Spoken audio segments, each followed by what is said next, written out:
공식날에만 적용되는 대체 휴일제를 모든 공휴일로 확대하는 방안이 추진됩니다. 공휴일이 겹칠 때마다 평일 하루를 더 쉬면 오는 2022년까지 휴일이 일주일 늘어납니다. 문재인 대통령이 고 노무현 전 대통령에 이어 10년 만에 6월 민주항쟁 기념식에 참석했습니다. 문 대통령은 소득과 부의 극심한 불평등이 민주주의를 위협하고 있다면서 경제 민주주의를 새로운 도전 과제로 제시했습니다. 이달 말 한미 정상회담에 야당 의원들도 함께 가자고 문 대통령이 제안했습니다.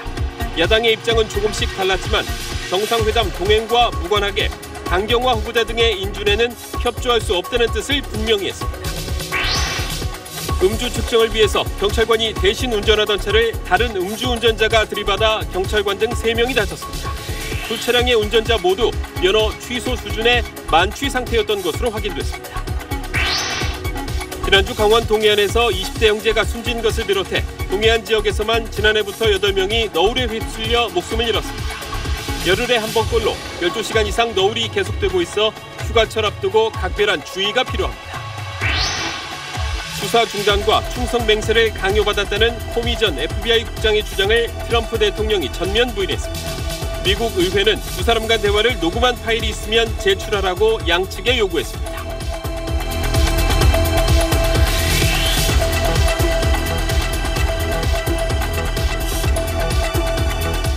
에너지를 쓰던 자동차가 수소로 에너지를 만드는 시대로 현대자동차. 여러분 안녕하십니까? 오늘 60 민주항쟁 30주년입니다. 군부 독재에 맞섰던 그 현장에서 노래 광야에서가 다시 울려 퍼졌습니다. 현직 대통령으로는 10년 만에 기념식에 참석한 문재인 대통령은 경제 민주주의를 화두로 제시했습니다. 첫 소식 정유미 기자가 보도합니다. 1987년 이한열 열사의 연결식이 치러졌던 서울광장. 30년이 흐른 오늘 이곳에서 처음으로 60 민주항쟁 기념식이 열렸습니다. 문재인 대통령과 정관계 인사, 민주화운동단체 회원 등 5천여 명이 참석했습니다. 문 대통령은 문재인 정부는 6월 항쟁과 이를 이은 촛불혁명의 정신 위에 서 있다고 힘주어 말했습니다. 역사를 바꾼 두 청년, 부산의 아들 박종철과 광주의 아들 이한열을 영원히 기억하겠습니다. 특히 민주주의가 밥이고 밥이 민주주의라며 새로운 도전 과제로 경제 민주주의를 제시했습니다. 소득과 부의 극심한 불평등이 민주주의를 위협하고 있는데 근본 원인은 일자리 위기라고 진단했습니다. 결국 일자리를 창출해야 하는데 정부 의지만으론 어려우니 노사정이 모두 참여해 대타협을 이루자고 강조했습니다.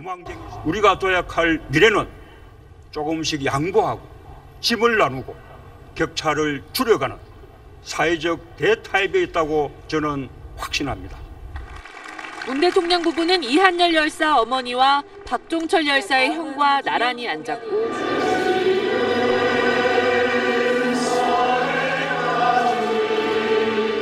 기념식 마지막엔 참석자들과 함께 일어나 6월 민주항쟁을 상징하는 광야에서를 불렀습니다. SBS 정민입니다.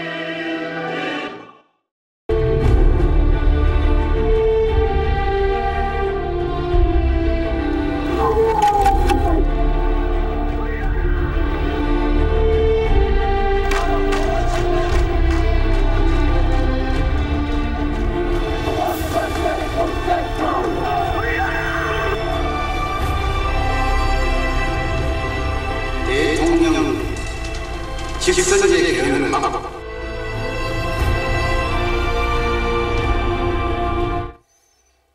네, 30년 전 6월의 모습이었습니다. 보신 것처럼 거리로 쏟아져 나왔던 넥타이 부대와 대학생들은 어느새 머리카락이 희끗희끗해졌습니다. 이한열 열사도 살아있다면 50대 초반이 됐겠죠. 이어서 김기태 기자입니다.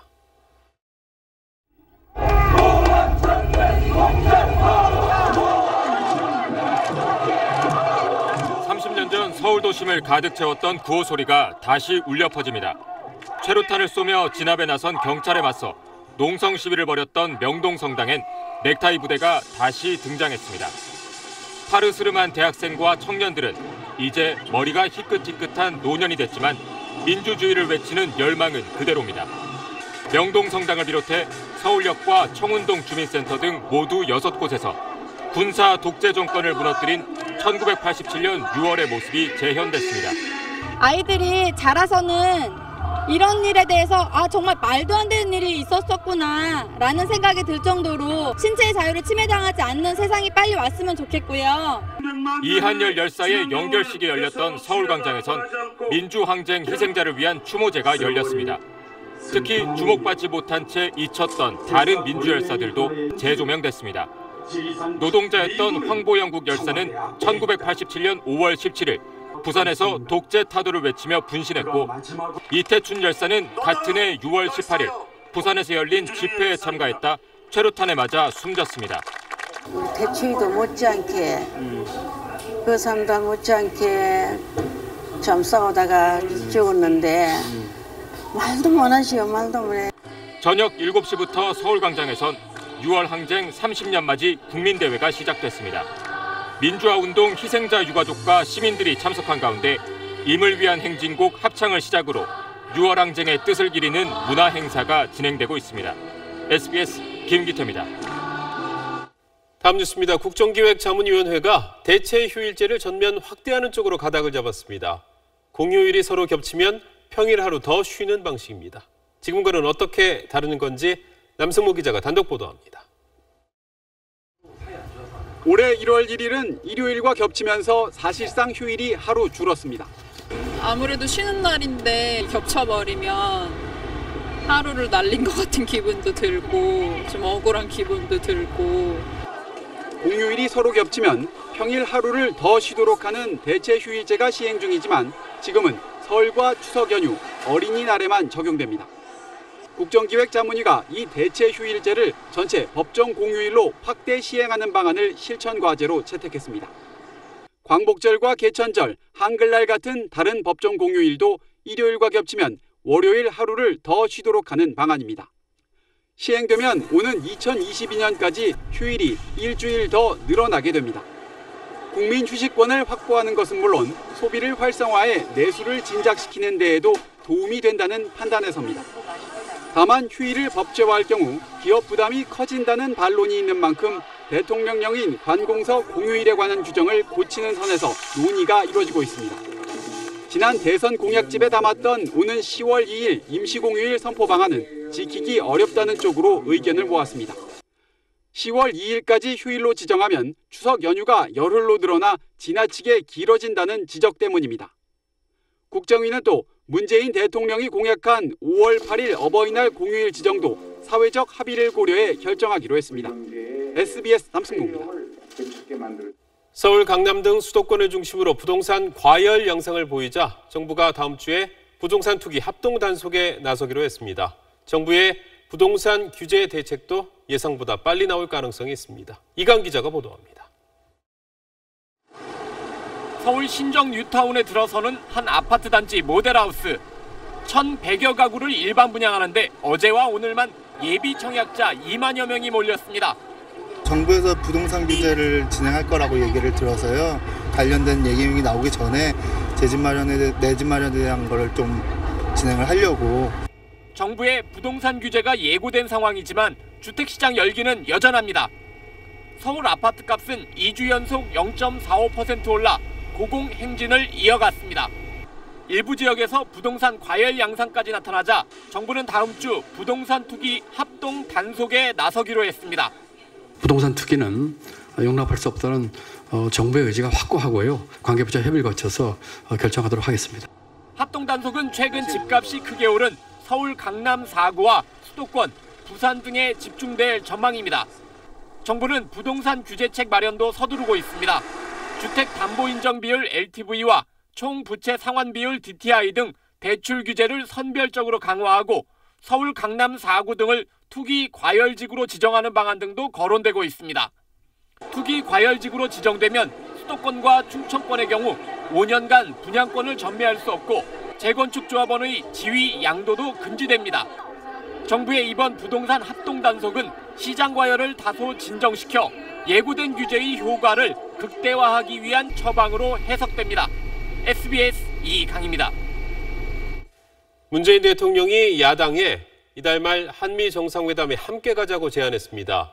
인사청문회 놓고 대치 중인 야당에 손을 내민 건데 야당이 이 손 잡을지는 조금 더 지켜봐야 할 것 같습니다. 문준모 기자가 보도합니다. 문재인 대통령은 어제 여당 지도부와의 청와대 만찬에서 한미 정상회담 수행단에 야당 의원들을 포함하자고 제안했습니다. 야당 의원들을 공식 수행단이나 특별 수행단에 포함시켜 역대 정부와 달리 실질적인 동행이 될 수 있도록 논의해달라고 주문했습니다. 이런 제안은 인사청문회 대치 정국 속에서 야당의 협조를 구할 방안을 논의하던 중 나온 겁니다. 민주당 우원식 원내대표는 내치뿐만 아니라 외치도 야당과 협치하겠다는 대통령의 의지가 담긴 거라고 밝혔습니다. 제1야당인 자유한국당의 반응은 냉랭했습니다. 청와대가 강경화 외교장관 후보자 지명 철회를 통해 먼저 협치의 진정성을 보이라는 겁니다. 청문회 정국과 모든 것이 연계가 돼 있다고 봅니다. 그래서 저는 이 청문회 정국이 제대로 잘 풀려서 우리 한미 정상회담도 빨리 해결되기를 기대합니다. 국민의당과 바른정당은 외교 안보에 여야가 있을 수 없다며 동행 제안을 검토할 수 있다는 입장입니다.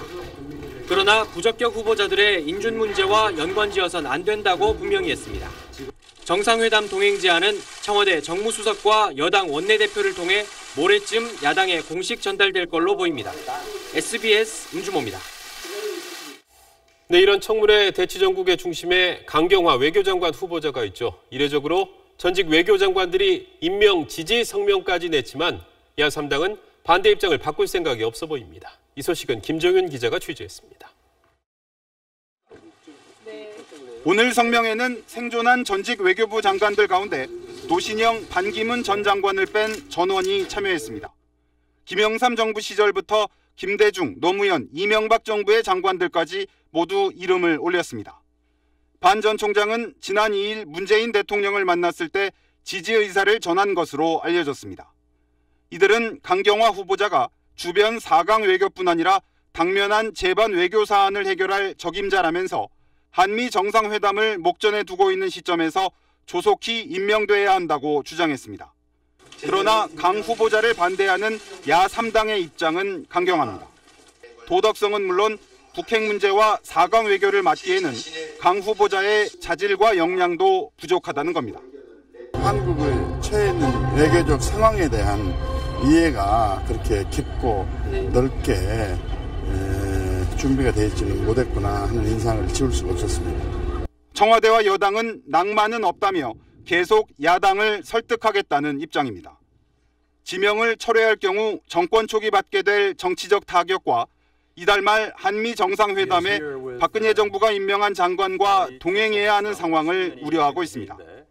야3당이 끝까지 반대한다면 각종 명분을 쌓은 뒤에 임명을 강행할 수밖에 없다는 의견이 청와대 내에서 힘을 얻고 있습니다. SBS 김정윤입니다. 음주 단속에 걸려서 대신 경찰관이 몰고 가던 차를 다른 음주운전자가 들이받는 사고가 났습니다. 두 차량 운전자 모두 면허 취소 수준의 만취 상태였던 것으로 확인됐습니다. 안상우 기자입니다. 비가 내리고 어두컴컴한 새벽길. 앞에 가던 차량이 교차로에 들어서자마자 쾅! 사고를 당합니다. 사고 충격으로 피해 차량은 두 바퀴나 돌며 튕겨져 나갑니다. 정지 신호에도 불구하고 그대로 교차로에 진입한 가해 차량에 받친 겁니다. 당시 피해 차량을 몰던 운전자는 43살 배모 경사였습니다. 사고에 앞서 배 경사는 근처에서 음주운전을 하던 26살 A씨를 붙잡았습니다. A씨의 혈중 알코올 농도는 0.182%로 면허 취소 수치였습니다. 배 경사는 만취한 A씨를 대신해 운전대를 잡았다가 사고를 당했습니다. 신호 위반하는 차량을 발견했습니다. 그 차가 음주운전 차량이었습니다. 그래서 음주 단속을 해서 그 차량을 그 도로에다 방치할 수 없기 때문에 지구대로 이동하는 과정에 사고를 낸 차량 운전자 28살 B씨도 음주운전을 하고 있었습니다. 경찰이 가해 차량의 운전자를 잡고 보니 혈중 알코올 농도는 0.218%로 만취 상태였습니다. 이런 일 진짜 처음이죠. 아니 어떻게 이런 일이 있을 수가 있지? 황당했었죠 뭐. 다행히 이 사고로 크게 다친 사람은 없지만 음주운전이 애꿎은 인명피해로 이어질 뻔한 아찔한 순간이었습니다. SBS 안상우입니다. 홈페이지와 서버를 관리해주는 한 웹 호스팅 업체가 랜섬웨어 공격을 받았습니다. 홈페이지 5,000개가 공격받은 것으로 추산돼서 피해가 커질 것 같습니다. 이현영 기자의 단독 보도입니다. 대한에이즈 예방협회 홈페이지입니다. 준비 중이라는 글이 올라와 있습니다. 이 홈페이지의 관리를 맡고 있는 호스팅 업체가 랜섬웨어에 감염됐기 때문입니다. 이 호스팅 업체에 소속된 고객사는 만여 개로 업체 측은 이 가운데 절반 이상이 랜섬웨어 공격을 받은 것으로 추정하고 있습니다. 랜섬웨어 공격을 받은 업체의 홈페이지에는 데이터, 이미지, 동영상이 암호화됐다는 영문이 뜨고 해당 링크를 클릭하면 비트코인으로 한화 1,700만 원 정도를 지불하라는 글이 쓰여 있습니다. 더 큰 문제는 랜섬웨어 공격을 받은 호스팅 업체의 고객사 대부분이 개인 쇼핑몰 등 중소업체들의 홈페이지를 제작 관리하는 회사들이라는 점입니다. 2차 피해가 이어질 가능성이 크다는 겁니다. 업체 측은 홈페이지 5,000개, 서버는 100개 정도 피해를 입은 것으로 추산하고 있습니다. 에이전시 업체들이 많아서 이 하나에 관리하고 있는 기관들도 있을 거고 피해액은 10억 가까이 되지 않을까요? 인터넷진흥원은 이번 랜섬웨어 공격은 최근 유행한 워너크라이는 아니라면서 정확한 감염 경로와 원인 파악에 나섰습니다. SBS 이현영입니다. 모내기를 끝낸 지 얼마 안 된 논입니다. 논 옆 농수로에 희뿌연 물이 흐르고 있습니다. 바로 시멘트가 섞인 물입니다. 시멘트가 굳으면서 진흙과 뒤섞인 곳도 있습니다. 공사장에서 쓰이는 시멘트가 어떻게 이렇게 논까지 흘러들어간 걸까요?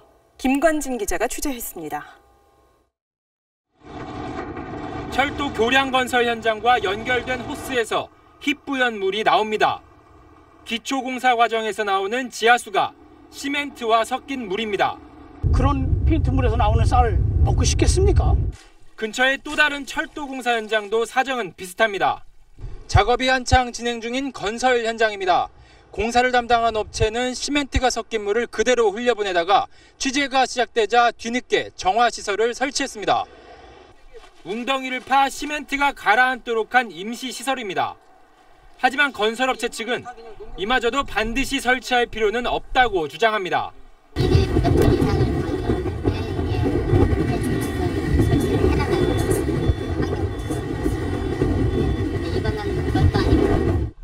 공사 현장에서 가장 많이 배출되는 시멘트물은 지자체의 감독에 맡길 뿐 정확한 관리 규정이 없다는 얘기입니다. 시멘트 폐기물은 지하수나 강우와 섞일 경우에 pH가 매우 높고 중금속이 용출이 될 수 있고 침전이나 중화 이런 전처리를 반드시 선행해서 처리해야 될 것입니다. 전문가들은 농작물을 제대로 자라지 못하게 하고 땅을 굳게 만드는 백화 현상의 원인이 된다며 시멘트물에 대한 정밀한 관리 대책이 시급하다고 지적합니다. SBS 김관진입니다. 지난주 강원 동해안에서 20대 형제가 너울에 휩쓸려 숨지는 사고가 있었죠. 동해안 지역에서만 지난해부터 8명이 이 너울에 목숨을 잃었습니다. 맑은 날에도 안심해서는 안 된다는데요. 조재근 기자가 취재했습니다. 지난 3일 동해시 망상해변에서 20대 형제가 수영 도중 숨졌습니다. 지난해 삼척에서는 공사작업부 등 3명이, 고성에서는 초등학생이 목숨을 잃었습니다. 모두 너울에 의한 사고로 지난 1년 반 동안 강원 동해안에서만 8명이 너울에 목숨을 잃었습니다. 구조 튜브를 들고 있더라도 순식간에 아무런 저항도 하지 못한 채 떠내려갈 정도로 위험하기 때문에 일반인들은 아무리 수영을 잘하신다 하시더라도 빠져나오기 힘드실 겁니다. 너울은 주로 먼 바다에서 저기압이나 태풍으로 만들어져 해안으로 밀려옵니다. 해안이 맑다고 방심했다가는 큰 너울에 휩쓸려 변을 당할 수 있습니다. 특히 너울은 풍랑보다 더 강력합니다.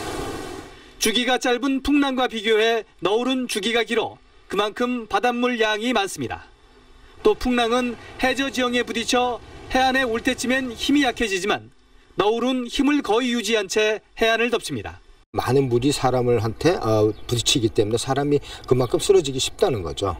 그래서 이러한 많은 물이 연안으로 올라왔다가 다시 먼 바다로 나갈 때에 사람을 같이 끌고 나가는 작용을 하게 됩니다. 지난 2년간 강원 동해안에서 12시간 이상 너울이 계속된 날은 79일로 평균 열흘에 한 번꼴로 너울이 발생했습니다. SBS 조재근입니다. 술이나 음료수에 최음제를 몰래 타서 마시게 한 뒤 성범죄를 저지르는 사건이 늘고 있습니다. 그런데 미국의 여고생들이 이런 범죄를 막을 수 있는 기발한 발명품을 내놨습니다. 로스앤젤레스 정준영 특파원입니다. 옆자리에 있는 여성 몰래 환각 성분이 든 마약을 술잔 속에 타는 영화의 한 장면입니다. 실제로도 지난 2012년 술에 최음제를 타서 연예인 지망생들에게 마시게 한 뒤 성폭행한 혐의로 연예기획사 대표가 구속되기도 했습니다. 미국에서도 비슷한 성범죄들이 잇따르면서 한 대학의 경우 여학생들에게 조심하라는 경고 문자를 보내기도 했습니다. 그런데 미국의 10대 여고생 3명이 술이나 음료수 안에 마약이나 마취제가 녹아 있는지 간단하게 알아낼 수 있는 방법을 개발했습니다. 바로 이 빨대입니다. 일반 술이나 음료수에 빨대를 넣게 되면 아무런 변화가 없습니다. 반면 마약이나 마취제가 들어있을 경우엔 빨대 끝부분이 파란색으로 변하게 됩니다. This product could have such a big impact on the world, and just using it could save so many people from really dangerous type of situation and becoming a victim. 성폭력으로 피해를 당하는 여성들이 어떻게든 줄어들었으면 하는 바람에서 빨대 개발에 나섰다는 게 학생들의 설명입니다. Just taking the precaution, keeping it with you, at least just try. It doesn't affect you in any way. So just to feel safe. 여고생들은 이미 특허도 신청한 상태로 성범죄 예방 빨대를 조만간 상품화해서 시중에 판매할 계획입니다. 로스앤젤레스에서 SBS 정준영입니다. 위안부 합의 재협상은 바보 같은 소리라고 말했던 일본 아베 총리의 특사 니카이 자민단 간사장이 오늘 방한했습니다. 위안부 문제에 대해서 오늘은 말을 아꼈습니다. 보도에 이세영 기자입니다. 일본 집권 자민당의 니카이 간사장이 300명이 넘는 대규모 특사단을 이끌고 오늘 입국했습니다. 특사로서 최선을 다하겠다고 포부를 밝혔습니다. みんなの協力でね、ベストを尽くしたいと思います。360人来ております。 위안부 합의 재협상에 대해선 언급을 피했습니다. ヤプ行為を補うことを願っている声が高まっているんですけど、どういう感じですか？危ないです。こんな歩きのこんなところでは質問は 어제 SBS와의 인터뷰에서 재협상은 바보 같은 소리라고 말했던 것과 달리 신중한 태도로 바뀐 겁니다. 모레 문재인 대통령을 예방해 아베 총리의 친서를 전달하는데 우리 측을 더는 자극하지 않기 위한 걸로 읽힙니다. 방한 기간 위안부 합의 문제가 거론될지는 미지수입니다. 우리 정부는 양국이 공동으로 노력해 문제를 지혜롭게 극복하자는 입장입니다. 당장 재협상 카드를 꺼내기보단 시간을 갖고 해결하겠다는 뜻으로 보입니다. 따라서 니카이 간사장 방한을 계기로 한일 정상회담 조속 개최에 논의의 무게가 실릴 걸로 예상됩니다. 니카이 간사장은 첫 일정으로 목포 김대중 노벨 평화상 기념관을 찾은 데 이어 정재계 인사들을 두루 만날 예정입니다. SBS 이세영입니다. 다시 국정기획자문위 소식입니다. 자문위가 정부 주도로 통신비 인하를 유도하겠다고 밝혔습니다. 통신 3사가 자발적으로 요금 내리는 걸 기대하기는 어렵다고 본 겁니다. 유병수 기자입니다. 문재인 정부의 인수위원회 역할을 하고 있는 국정기획자문위원회는 통신비를 인하하겠다는 의지를 다시 한번 강조했습니다. 국정기획위는 오늘 오후 5시 미래창조과학부의 통신비 인하 방안을 보고받는 자리에서 통신 3사의 자율적인 경쟁을 통해서는 통신비 인하 효과를 기대하기 어렵다고 밝혔습니다. 통신 3사의 독과점 구조로 인해 자발적 요금 경쟁을 통해서 소비자 후생을 증진해 나가는 것이 사실상 불가능한 상황이라는 것을 정부가 직접 나서 통신비 인하 정책을 주도하겠다는 겁니다. 국정기획위는 논란이 됐던 기본료 폐지 방안을 포함해 미래부에 적극적인 정책 마련을 당부했습니다. 앞서 국정기획위는 어제 기본료 폐지를 포함한 통신비 인하를 주장하는 시민단체들의 의견도 청취했습니다. 저희 입장을 분명히 전달했고요. 또 지금 국정자문위원회에서 이제 기본료 폐지 등 여러 가지 논의가 있을 텐데 그게 제대로 이루어질 수 있도록 저희가 감시를 할 생각입니다. 기본료 폐지에 대해 이 통사들이 강하게 반발하고 있는 가운데 여당 소속 국회 미방위 의원들은 적극적인 조율에 나서겠다고 밝혔습니다. 국정기획위는 오늘 미래부 보고에서 기본력 폐지를 포함한 여러 방안이 나왔지만 아직 미흡하다며 다음 주 중 한 번 더 보고를 받은 뒤 통신비 인하 방안을 확정할 계획이라고 밝혔습니다. SBS 유병수입니다. 정확히 말씀드리기에도. 경제 민주주의가 필요한 곳이 또 있습니다. 일부 프랜차이즈 본사와 점주 사이에 오래된 갑을 관계도 이젠 바꿀 때가 됐습니다. 최우철 기자가 취재했습니다. 10년 넘게 프랜차이즈 제과점을 운영해온 김모 씨는 석 달 전 본사가 보낸 공문 한 통에 며칠 동안 밤잠을 설쳤습니다. 토마토나 양상추 등 본사가 공급하는 채소 대신 시중에서 이런 채소를 사서 쓴 게 계약 위반이라며 다음번엔 별도의 경고 없이 계약을 해지하겠다는 내용이었습니다. 위협이죠. 협박이죠. 가맹 해지라는 게. 그렇다고 이 제품이 일반인들이 살 수 없는 아주 특별한 제품이 아니잖아요. 이런 막무가내식 위협이 가능한 건 가맹사업법에 본사에만 유리한 조항이 많기 때문입니다. 본사 측이 제시한 일방적인 계약 조건을 점주가 어기면 가맹 해지까지 허용하고 있습니다. 본사의 갑질로 인한 피해가 속출하자 정부는 4년 전 점주들이 협의체를 만들고 본사와 대화를 요청할 수 있도록 했지만 본사가 거부하면 강제할 규정은 없습니다. 오히려 협의체를 구성했다는 이유로 본사로부터 보복을 당하기도 합니다. 점주들 간에 단체를 만들었다는 이유 하나만으로 임원들은 다 날라갔어요. 위생점검을 저 매일 봐요. 예, 제가 6개월 받았어요. 6개월. 공정거래위원회는 프랜차이즈 본사의 갑질 근절을 위해 점주 협의체의 권한을 확대하는 방안을 검토하고 있습니다. 경제적 약자들이 공동으로 교섭을 함으로써 그 협상력을 높이는 것이 한 방법이 아닌가라고 생각이 되고요. 또 가맹점에 대한 본사의 보복 금지 규정을 신설하는 등 올해 안에 가맹사업법 개정에 나설 계획입니다. SBS 최우철입니다. 서울 한강공원에서 드론 레이싱 대회가 열렸습니다. 시속 150km로 날고 장애물 사이로 고개 비행을 펼치기도 했습니다. 한지연 기자가 현장에 다녀왔습니다.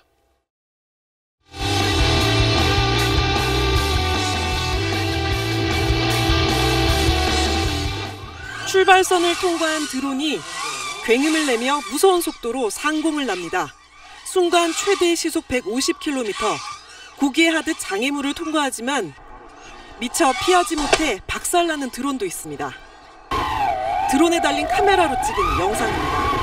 드론 카메라에서 영상 주파수를 조종자가 쓰고 있는 고글로 보내는데 조종자는 마치 드론에 올라타 조종하는 기분을 느끼게 됩니다. 실제로 이 드론 위에 탄 느낌이 나요. 정말 짜릿해요. 롤러코스터를 탔을 때처럼 그런 느낌. 이번 경기가 열린 곳은 2,000제곱미터 넓이의 한강 드론 공원으로 150m 높이까지는 누구든 취미용 드론을 날릴 수 있습니다. 지금 한국에 비행할 곳이 없어서 여기가 거의 유일한데요. 이런 곳이 되게 잔디고 그래서 되게 좋은 것 같아요. 행사장을 찾은 시민들은 경기장 옆에 마련된 체험장에서 무료로 드론을 조종해 볼 수 있습니다. 선생님이 친절하게 가르쳐 주시고 한 10몇 분 그거 조종하고 감을 잡으니까 잘 날려지고 참 재밌었어요. 1.4km 코스 경기에서 오늘 최고 기록은 58.5초였습니다. 국내외 선수 78명이 참가해 이틀에 걸쳐 우열을 가리게 됩니다. SBS 한지연입니다.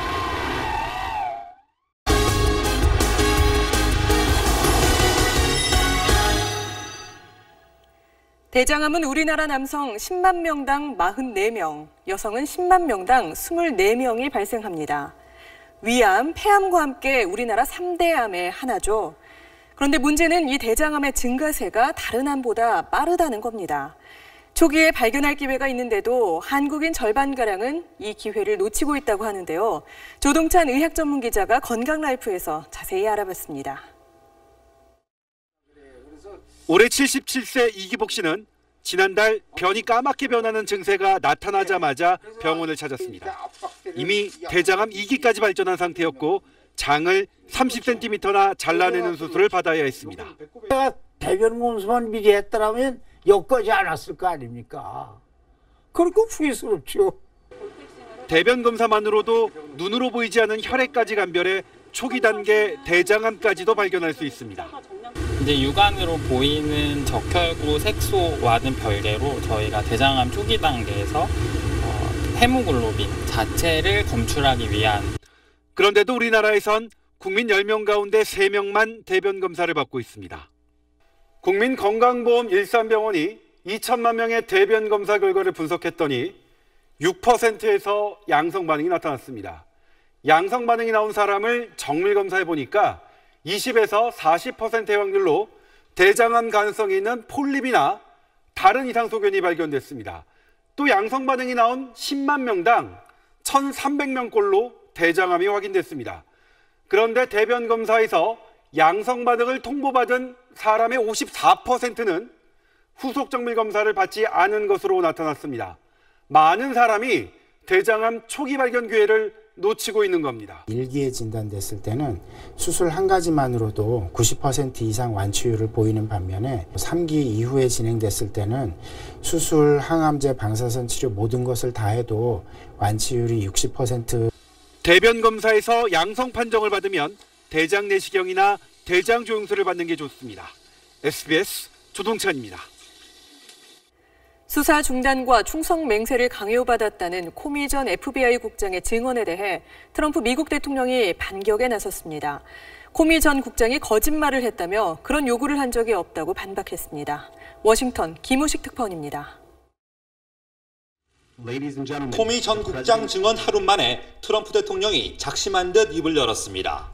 코미가 거짓을 말했다며 플린 전 국가안보보좌관 수사에서 손을 떼라고 요구하지 않았다고 반박했습니다. You said you hoped the Flynn investigation you could let. I didn't say that. So he lied about that. Well, I didn't say that. I mean, I will tell you, I didn't say that. 충성 맹세를 요구한 적도 없다며 오히려 코미 전 국장을 기밀 유출자로 몰아세웠습니다. No collusion, no obstruction. He's a leaker. 자신이 한 말을 특검에게도 그대로 말할 것이며 코미처럼 선서한 뒤에 증언하겠다며 떳떳함을 강조했습니다. 하지만 두 사람 간 대화를 녹음한 테이프가 있냐는 질문엔 매우 이른 시일 안에 밝힐 것이라며 즉답을 피했습니다.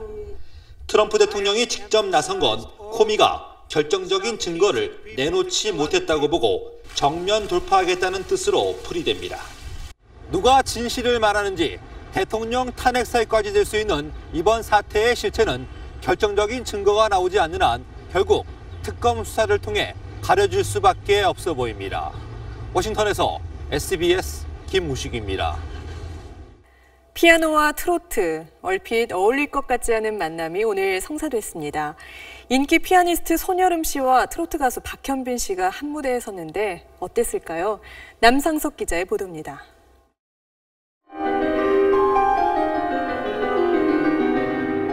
손여름 씨의 슈만 판타지 연주가 끝나고 턱시도를 차려입은 가수 박현빈이 등장합니다. 아주 그냥 손여름 씨의 경쾌한 피아노 반주에 맞춰 자신의 히트곡을 열창합니다. 흥에 겨운 관객들은 박수로 박자를 맞춥니다. 중간에 이런 게 들어있으니까 너무 신선했고 충격적이었고 또 좋았어요. 이번 무대는 재작년 발간한 손 씨의 에세이집에서 시작됐습니다. 책에서 트로트 음악을 즐겨 듣던 할머니에 대한 추억을 소개하며 트로트를 우리 정서와 잘 어울리는 한국적인 음악이라고 평했습니다. 제가 책에도 이 트로트 음악에 대한 애정 아닌 애정? 그런 것들을 많이 담았었기 때문에 성악 전공하셨잖아요. 성악을 할 때도 트로트 느낌이 난다고 그랬어요.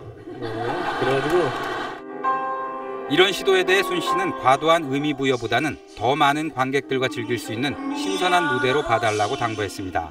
SBS 남상석입니다.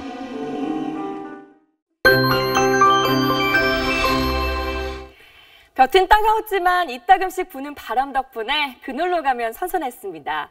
내일은 자외선이 한층 더 강해집니다. 전국의 자외선 지수 매우 높은 단계를 보이겠고요. 한낮 기온은 서울 28도, 광주 29도 등으로 오늘과 비슷하겠습니다. 밤 사이엔 제주와 남해안을 중심으로 비가 조금 내립니다. 내일 새벽까지 제주도엔 5에서 20mm, 전남 남해안과 경남 지방에서도 5mm 안팎이 예상됩니다. 내일 전국이 대체로 맑겠고요. 아침 기온은 서울이 16도 등 선선하기 시작하지만 한낮에는 30도 가까이 오르는 곳이 많겠습니다.